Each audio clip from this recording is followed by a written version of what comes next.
Isa ako sa mga valued listeners ng inyong programa, Papa Dudut.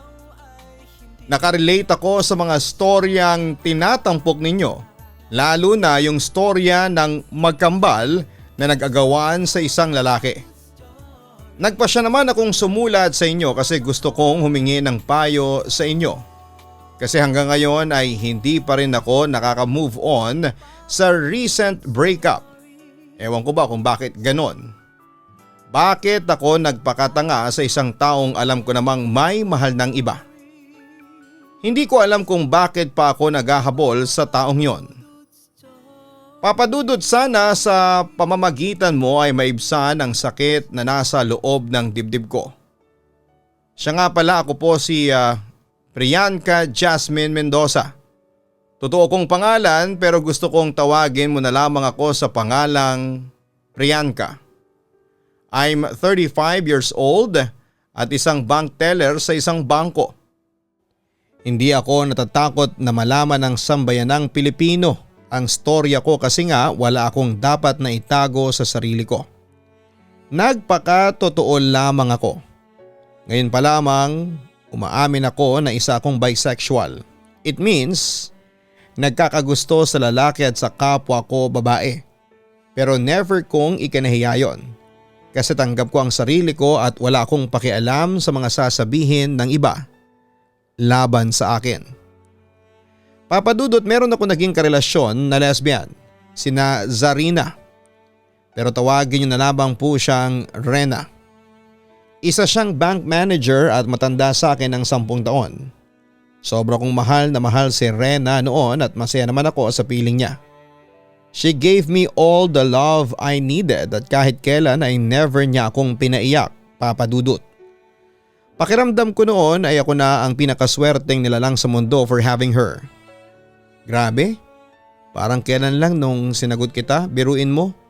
1 buwan na palang nakakalipas. Natutuwa kong sabi sa kanya. Napangiti naman si Rena. Oo nga ang bilis ng panahon. Nga pala, dahil first month rin natin syempre hindi mawawalan ako ng special present sa'yo. Heto, tanggapin mo. Ang wika niya sabay abot sa akin ng isang box na nakabalot sa pink na gift wrapper. Wow naman, sinusurpresa mo naman ako. Teka, ano to? Buksan mo na lang. Alam ko na paborito mo yan. Ang wika ni Rena. Excited siya sa magiging reaksyon ko. Samantala'y nagulat ako nang buksan ko ang regalo. Shucks, latest model ng iPhone. Grabe ha Rena, speechless ako. Natutuwa kong sabi. Pinag-ipunan ko yan. Natatandaan ko kasi na sabi mo sa akin na gusto mo magkaroon ng latest gadget kaya binili ko yan.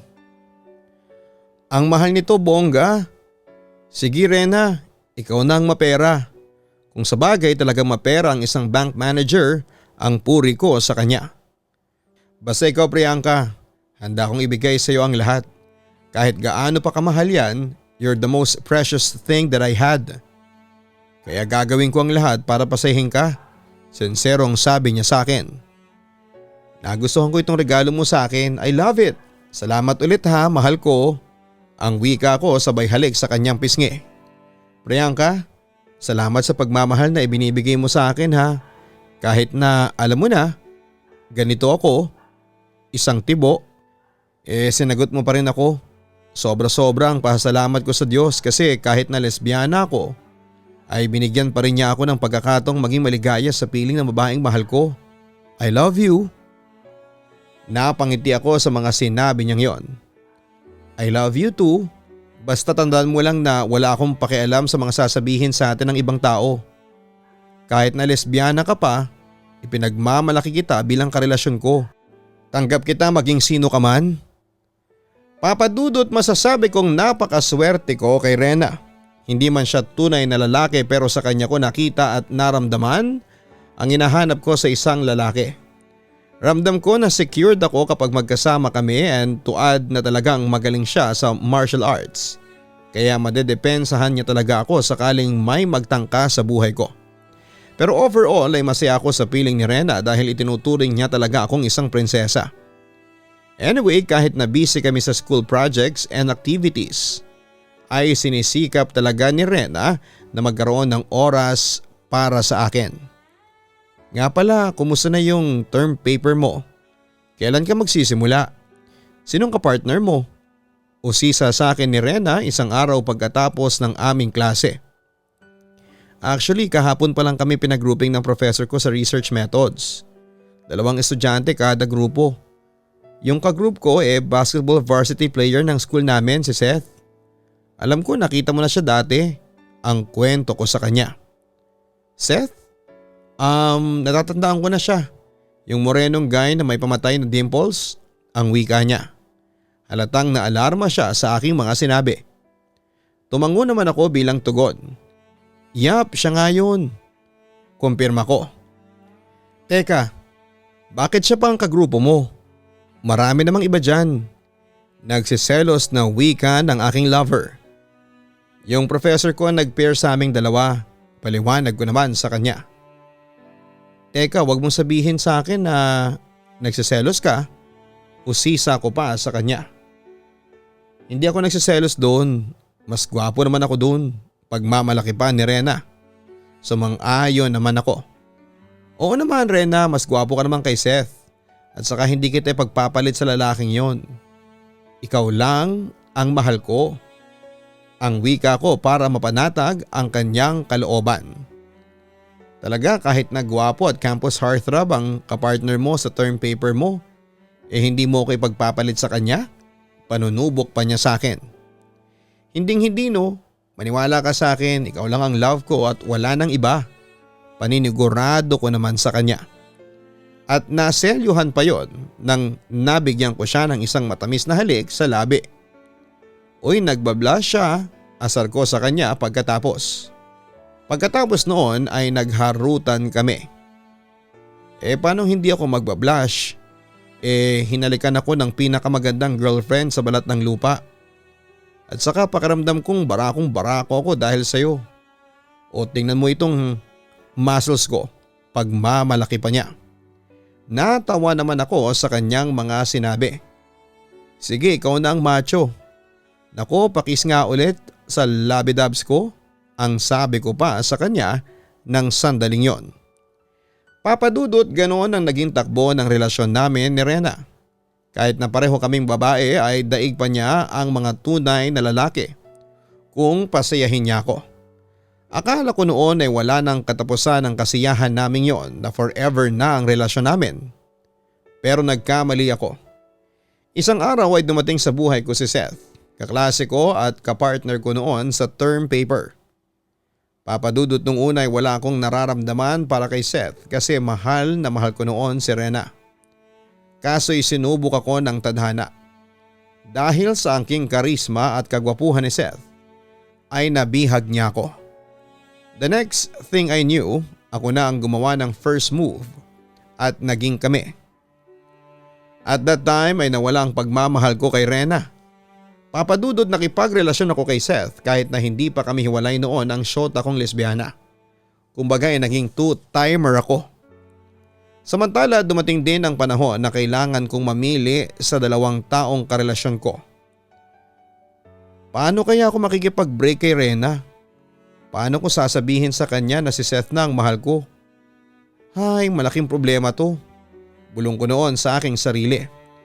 Ngunit nang makita ko si Rena, napalapit sa akin ay nawalan ako ng lakas ng loob para sabihin sa kanya ang totoo kaya napatakbo na lamang ako palayo sa kanya. Inabol naman ako ng aking lesbian lover. Priyanka, ano ba? Sandali. Ang tawag niya sa akin pagkatapos ay naabutan niya ako at kinumpronta. Ano bang problema ha? Napapansin ko sa iyo na iniiwasan mo na ako tapos hindi mo na rin nire-reply yung mga text ko sa iyo. Tapatin mo nga ako. May nagawa ba akong kasalanan sa iyo? Tanong niya sa akin. Nag-aalinlangan akong aminin sa kanya ang totoo.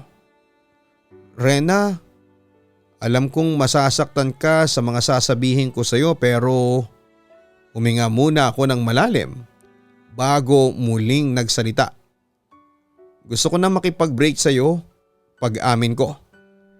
Namutla at halos hindi makapaniwala si Rena sa aking mga sinabi. Ano? Pero bakit? Nagpatuloy ako.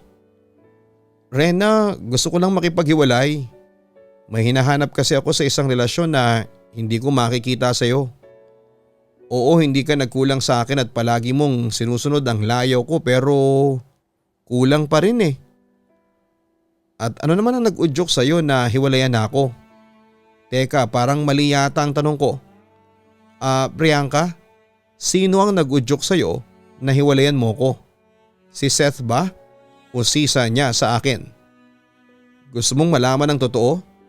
Oo, tama ka, si Seth nga. Pag-amin ko. Nakita ko sa ekspresyon ni Rena ang sobrang galit. So tama pala yung mga narinig kong chismis na may relasyon kayo ng Seth na yan? I'm sorry, Rena. Naiiyak kong sabi sa kanya. Bagamat nakukonsensya ako sa pakikipag-break sa kanya, kailangan kong gawin yon para masunod ang aking puso na si Seth ang nagmamay-ari. Niloloko mo lang pala ako. Ang sama-sama mo. Akusa niya sa akin. Tinanggap ko naman ang akusasyon niya laban sa akin dahil totoo naman, Papa Dudut. Minahal kita pero mas mahal ko si Seth. Hindi ko may papaliwanag itong nararamdaman ko pero na-develop talaga ako sa kanya ng husto. Rena, 3 buwan na kaming magkarelasyon ni Seth. Pagtatapat ko sa kanya. Sa puntong yon ay napahagulhol na si Rena. Bakit mo naakuhang lokohin ako, Priyanka? Hindi naman ako nagkulang sa iyo ah. Minahal naman kita ng totoo. Pero sa kabila ng lahat, niloko mo lang ako. Ang sakit ng ginawa mo sa akin. Please, intindihin mo naman ako. Ayaw kong saktan ka pero wala akong magagawa. Mahal ko na si Seth at sa katunayan nga, after graduation namin magpapakasal na kami. Pahayag ko. Nasaan na yung pangako mo na magsasama tayong dalawa hanggang sa huli? Nangako ka sa akin na wala tayong iwanan. Priyanka, hindi ka marunong tumupad sa mga pangako mo. Umiiyak niyang wika. Sana makuha niyo pang maging masaya pagkatapos nito. Dagdag pa niya. Papadudot, alam kong masakit para kay Rena ang ginawa kong pakikipaghiwalay sa kanya. Pero mas mabuti na yon kesa sa maisakripisyo ko ang pansarili kong kaligayahan. Pagkatapos noon ay tinangka pa rin ni Rena na makipagbalikan sa akin pero nagmatigas ako. At ayon, nagsawa rin siya at simula noon ay hindi na siya nagpakita pa sa akin. Samantala, naging masaya naman ang pakikipagrelasyon ko kay Seth. Ibinigay ko sa kanya ang lahat pati na ang tawag ng laman. Ginawa ko ang lahat para maging maligaya siya sa piling ko. Tumagal ng 2 buwan na masaya ang relasyon namin ni Seth. Pero papadudot pagkalipas noon ay nakapansin ako ng kakaiba sa mga ikinikilos ni Seth. Unti-unti siyang nanlalamig sa akin. Naging malihim na rin siya at panay ang palihim niyang pakikipag-text sa iba. Nung una ay kinaya ko pa ang mga yon, pero dumating din ang panahon na talagang nagsiselos na ako. At dahil sa madalas kong pagsiselos ay madalas kaming nag-aaway. Hanggang isang araw. Buti nagkita tayo, Priyanka. I need to talk to you. Ang sabi niya sa akin nang aksidente kaming magkita sa isang parking lot sa tabi ng isang fast food chain. Ano bang pag-uusap natin? May problema ba, mahal ko? Kinakabahan kong tanong sa kanya. May sasabihin ako sa iyo, Priyanka. Gusto ko na makipag-break sa iyo. Namutla at nanlumo ako sa aking mga narinig. Ano? Break? Seth, huwag ka namang magbiro sa akin ng ganyan. Manghiyak-ngiyak kong sabi sa kanya. Hindi ako nagbibiro, I need space. Seryosong wika niya. Napatingin naman ako sa mga mata niya habang hindi ko mapigilan ang pagtulo ng aking mga luha. Pero bakit? Anong dahilan mo bakit gusto mo nang makipaghiwalay sa akin? Tanong ko sa kanya. Wala kang ginawa sa aking kasalanan pero sasabihin ko sa iyo ngayon na hindi na kita mahal. Priyanka, may iba na akong mahal. Naghalo ang galit kay Seth at awa sa aking sarili ang naramdaman ko ng mga oras na yon. How dare you, Seth? Galit na wika ko sabay sampal sa kanya ng malakas. Ang sama-sama mo, Seth. Minahal kita. Ginampanan ko naman ang mabuti ang pagiging girlfriend mo sa akin. Pero bakit nakuha mo pa rin akong ipagpalit sa ibang babae? I demanded an answer pero nang sagutin niya yon, akala ko ay masisikmura ko. Pero hindi pala. Simple lang. Hindi na kita matik, yun ang sagot niya sa akin. Hayop ka, Seth? Galit ko habang hinahampas ko siya. Minahal din naman kita, Priyanka, kaso may babae na mas mahal ko kesa sayo. Masakit man sayo pero wala kang choice kundi tanggapin ang lahat. Kung sabihin niya yon, parang okay lang sa kanya na masaktan ako basta masunod lamang ang kanyang gusto. At sino naman yon, Seth? Demand ko sa kanya. At sino ka naman para alamin kung sino ang babaeng pinagpalit ko sayo? Balik niya sa akin. Muli kong sinampal si Seth sa mukha dahil sa galit. Buti na lamang at hindi pa rin niya ako pinapatulan. Nagmamahalan kami, Priyanka, at nagbabala kaming magpakasal ng babaeng yon sa susunod na taon. Pagtatapat niya sa akin. At kailan mo pa ako niloko, ha? Agad namang sumagot ang aking boyfriend. Mga 6 na buwan na kaming magkarelasyon ng girlfriend ko. Ibig sabihin pinagsabay mo lang kaming dalawa? Traidor ka? Walang hiya ka, Seth? Halos lahat yata ng masasakit na salita ay nasabi ko na sa kanya ng mga sandaling yon. Oo, pinagsabay ko nga kayong dalawa. Aniya na lalong nagpasakit ng aking puso.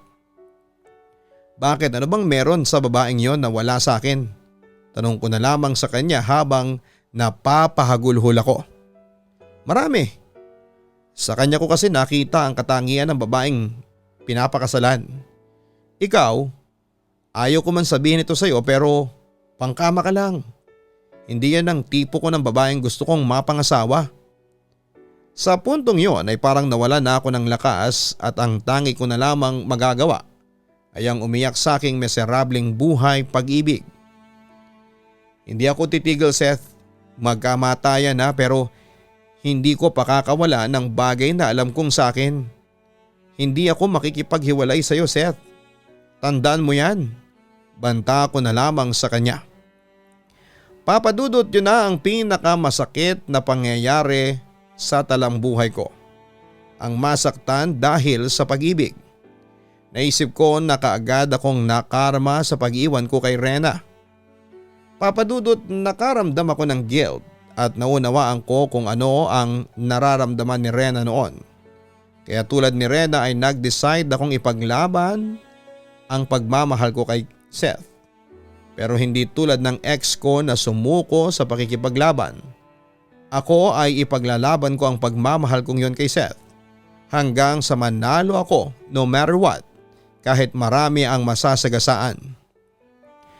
Papadudot naghabol ako sa ex-boyfriend kong si Seth kahit na nakipaghiwalay na siya sa akin. Ipinagsiksikan ko ang sarili ko sa kanya at kinapalang ko na ang mukha ko. At kahit na ilang beses niya akong ipinagtabuyan ay sige pa rin ako sa paglapit sa kanya, Papadudot. Minsan napapaisip ako na talagang nakarma ako.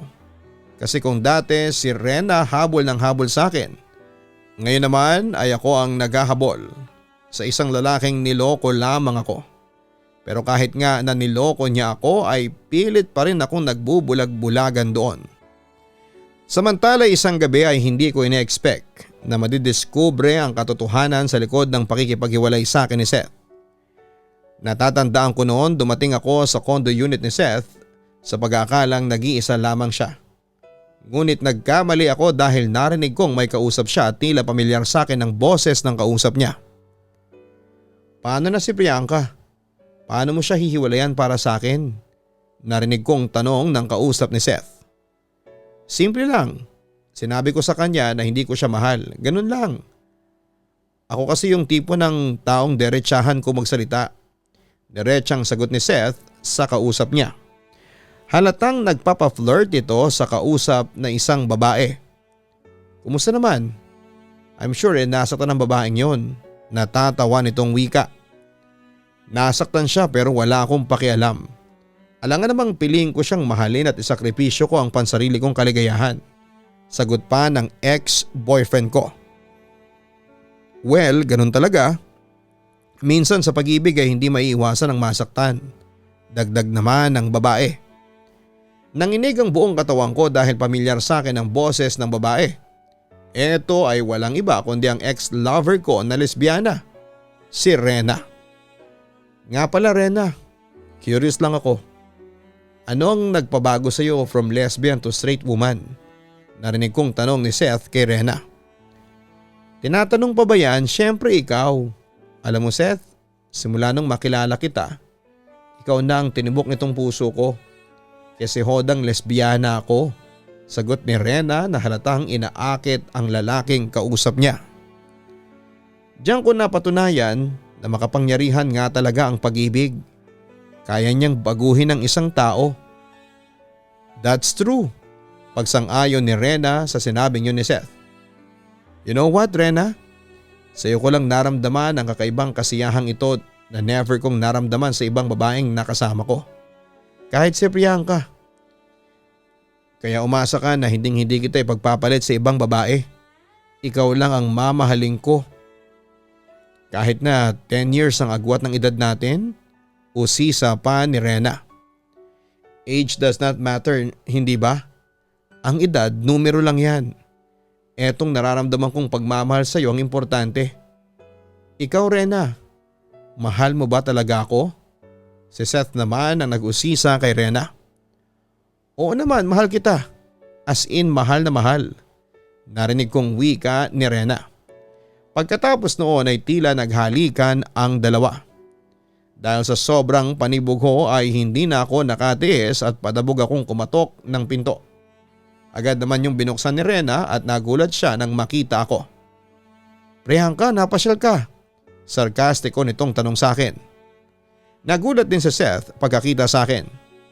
Priyanka, anong ginagawa mo dito? Kanina ka pa dyan sa labas? Oo, kanina pa ako dito sa labas. Pag-amin ko habang pinipigilan ko ng umiyak sa harapan ko. So napakinggan mo pala yung harutan namin ng ex-boyfriend mo? Oops, nakalimutan ko. Pareho pala kami ni Seth ng ex mo. Pangaasar pa ni Rena sa akin. Seth, dadalaw sana ako sa iyo pero hindi na pinatapos pa ni Seth ang aking sasabihin nang bigla siyang magsalita. Dadalaw? Para ano pa? Para pilitin ako makipagbalikan sa iyo? Priyanka, huwag ka nang umasa pang makikipagbalikan ako sa iyo. Hindi na mangyayari yon kasi iba na ang mahal ko. Natatawa pero may diing sabi ni Seth sa akin. At ako yun Priyanka. Kaya ikaw matuto kang dumistansya. Pagpapatuloy naman ni Rena. Teka Rena, kailan ka ba naging straight ha? Naiiyak kong sabi. Nagbabago ang panahon at saka alam mo na, ang pag-ibig ay kayang baguhin ang isang tao. In my case, ang pagmamahal ni Seth ang nagpabago sa akin from lesbian to straight. Pagmamalaki ng ex-lover ko. Ang sasama ninyo? Paano niyo ako nakuhang lokohin at saktan? May hinanakit kong wika sa kanila. Agad namang kinontra ng ex kong lesbiana. Excuse me, hindi ka namin sinaktan ni Seth. Ikaw lang dyan ang pilit na sumisiksik sa amin. At saka anong sabi mo? Kami? Niloloko ka? Teka, sino bang unang nanloko? Hindi ba ikaw? Diin pa niya. Gumaganti ka lang Rena, na ibulalas ko. Kahit ano pang sabihin mo dyan, you'll always be a loser. Ano? Tapos ka na sa kadramahan mo? Pwede ka nang umalis. Sarkastiko niyang sabi sa akin. Sige alis ako pero hindi ko kayo titigilan. Sinusumpa ko yan. Banta ko sa kanilang dalawa bago umalis. Papadudot para akong binuhusan ng malamig na tubig pagkaraang malaman ko na ang ex kong si Rena pala ang punot dulo ng lahat. Hindi ako makapaniwala na siya pala ang magiging karibal ko noon sa pag-ibig. At dahil siguro sa natapakan ng pride ko ay hindi ko sila tinantanan. Sinubukan kong akitin muli si Seth para mabawi ko siya mula kay Rena tulad na lamang isang araw. Anong ginagawa mo rito? Unang tanong agad sa akin ni Seth pagkakita niya sa akin sa tapat ng condo unit niya. Please Seth, kausapin mo naman ako. Pagmamakaawa ko sa kanya. Ngunit pilit na nagmatigas ang aking ex-boyfriend. Mangungulit ka na naman sa akin ha? Priyanka, ilang beses ko nang sinabi sa'yo na wala nang pag-asa pang magkabalikan tayo. Ayaw ko na sa'yo and that's final, deklara niya. Pero hindi ako tumigil noon, Papa Dudut, at sinubukan ko pa rin magmakaawa sa kanya. Seth, pakiusap. Makipagbalikan ka na sa akin. Mahal na mahal kita. Pagkatapos noon ay niyakap ko siya ng mahigpit. Nagpupumiglas naman ng aking ex-boyfriend. Bitawan mo ko, Priyanka. Huwag mo nga akong halikan. Seth, mahalin mo ko tulad ng pagmamahal mo kay Rena. Kahit na segunda lang ako sa puso mo, ayos lang sa akin yun. Sa puntong yon, Papa Dudut, ay kinalimutan ko ang aking pride at dignidad, alang-alang sa pag-ibig ko sa lalaking pinaasa lamang ako. Teka, bakit ka ba ganyan sa akin? Hindi ko alam kung anong meron sa akin kaya patay na patay ka dyan. Tanong niya, tila bumigay na ang kanyang depensa laban sa aking pangaakit. Sinamantala ko naman ang pagkakataon. Hindi ko alam, Seth. Maski ako ay hindi ko alam kung bakit ba ako baliw na baliw sa'yo. Seth, lalo ko pang inakit ang lalaking ipinagpalit ako sa isang tibo. Priyanka, please, wag mo akong akitin. That time ay malapit nang bumigay si Seth sa aking patibong. Mahalin mo ulit ako, Seth, kahit na pangalawa lang ako sa puso mo. Dagdag ko pa. Sigurado ka ba? Kaya mong sikmurain yon? Panunubok pa niya sa akin. Kaya kitang paligayahin, Seth. Ang wika ko pagkatapos ay pinaghalikan ko siya sa labi at sa kanyang leeg. Ngunit biglang natauhan noon si Seth at itinulak niya ako palayo. Teka Priyanka, parang hindi ko kaya. Bakit naman? Nagtataka kong tanong sa kanya. Nakukonsensya ako, ayaw ko na, sagot niya. Sinubukan ko pa siyang akitin sa pamagitan ng paghipo sa kanyang maselang bahagi ng katawan, ngunit agad niyang hinawakan ang aking braso para tumigil ako. Hindi ko kayang mangaliwa kay Rena. Mahal na mahal ko siya, deklara niya. Pero sa akin, nakaya mong mangaliwa? May halong paghinanakit na sabi ko sa kanya. I'm sorry Priyanka, pero hindi mo na ako kayang akitin pa. Pagtatapos niya. Pagkatapos ay kinaladkad niya ako palabas ng kanyang condo unit at pinagsarahan ng pinto. Naiwan naman akong umiiyak at puno ng sama ng loob. Pero Papa Dudut, kahit na ilang beses na akong pinagtabuyan ni Seth ay nagpatuloy pa rin ako sa paghahabol sa kanya. Ewan ko ba pero hindi ko siya makuhang i-let go. Sinundan ko si Seth saan man siya magpunta at sinubukan ko ring akitin siya pero hindi ako nagtagumpay. In other words ay ginawa ko noon ang lahat para guluhin silang dalawa at ginawa ko yon para mabawi ang lalaking pinakamamahal ko. Seth, Rena, tawag ko sa kanila nang tiyempong makita ko sila sa isang tahimik na park isang araw. Rena, wag mong sabihin sa akin na sinundan mo pa kami ni Rena hanggang dito. Tanong ni Seth sa akin. Halatang disgusted siya pagkakita sa akin. Kumusta ka na Priyanka? Long time no see. Sarkastiko namang bati ni Rena sa akin. Eto masaya kasi nakita ulit tayong tatlo. Sarkastiko kong balik naman sa kanya. Hanggang ngayon pa rin ba? Umaasa ka na babalikan ka ni Seth? Naman, ganti ni Rena sa akin habang tinititigan ako mula sa ulo hanggang sa paa ko. Hindi ba sinabi ko sa iyo na hindi ako susuko hanggat hindi ko nakukuha ang gusto ko? Paalala ko sa kanya. Ay naku Priyanka, magsasayang ka lang ng oras mo, natatawang sabi ni Rena sa akin. Samantala naiinis na si Seth sa akin. Priyanka, alam mo punong-puno na ako sa iyo ha. Pwede wag mo na ngang ipagpilitan pa ang sarili mo sa akin. Pag-aasik pa niya sa akin. Leave him alone. O sakaling hindi mo naintindihan, uulitin ko, layuan mo na si Seth. Nawala na rin ang chill ni Rena sa akin. Hindi ko basta-basta isusuko sa iyo si Seth. Magkakamatayan tayo. Hayop kang babae ka? Galit ko sabay sabunod sa buhok ni Rena. Papadudot nagsabunutan kami at naghampasan kami ng ex-lover ko, ngunit inawat ako ni Seth. At para matigil na ako ay isang malakas na sampal sa mukha ang ibinigay niya sa akin na siyang ikinatumba ko sa sahig. Sumusobra ka ng babae ka ha? Dapat lang sa'yo yan. Galit ni Seth sa akin. Sa susunod pang saktan mo si Rena, hindi lang yan ang matitikman mo sa akin. Dagdag pa niya. Naiyak lamang ako habang tinitignan silang dalawa na pinagtutulungan ako.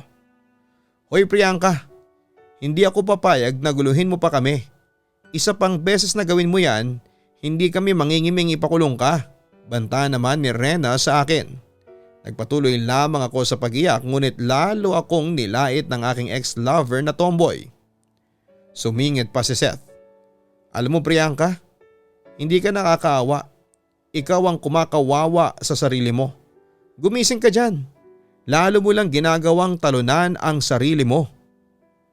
Sabi pa niya sa akin at pagkatapos ay iniwan na nila akong nakasalampak sa may sahig at talunan.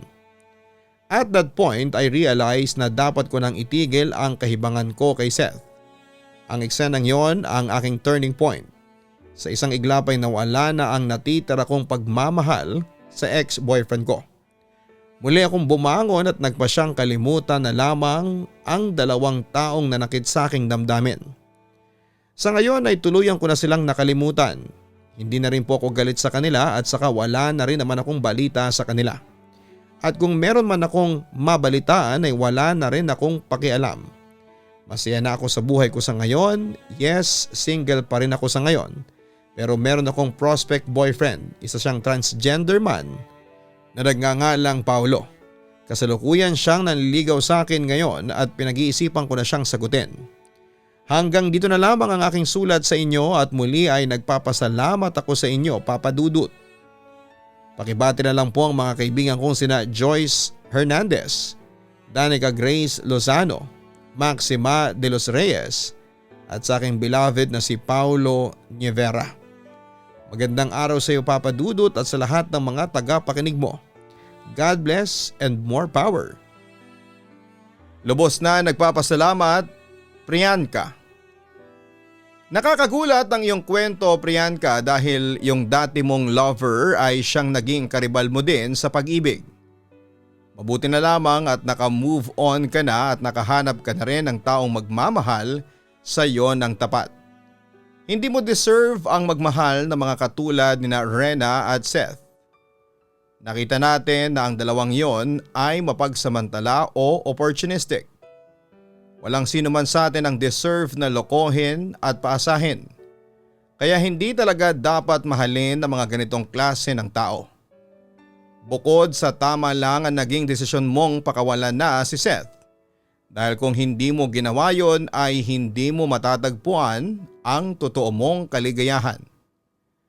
Masaya kami ni Priyanka sa takbo ng buhay mo ngayon at dalangin naming maging masaya pa kayo ni Paulo sa mga darating na panahon.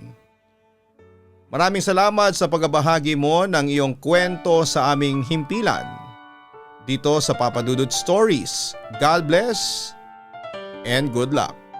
Huwag kalimutan na mag-like, share and subscribe. Maraming salamat po sa inyong lahat. Ang buhay ay mahiwaga, laging may lungkot at saya. Sa Papa Dudut Stories, laging may karamay ka.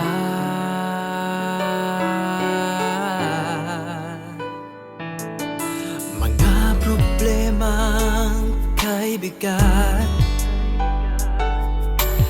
dito ay pakikinggan ka. Sa Papa Dudut Stories, kami ay iyong kasama.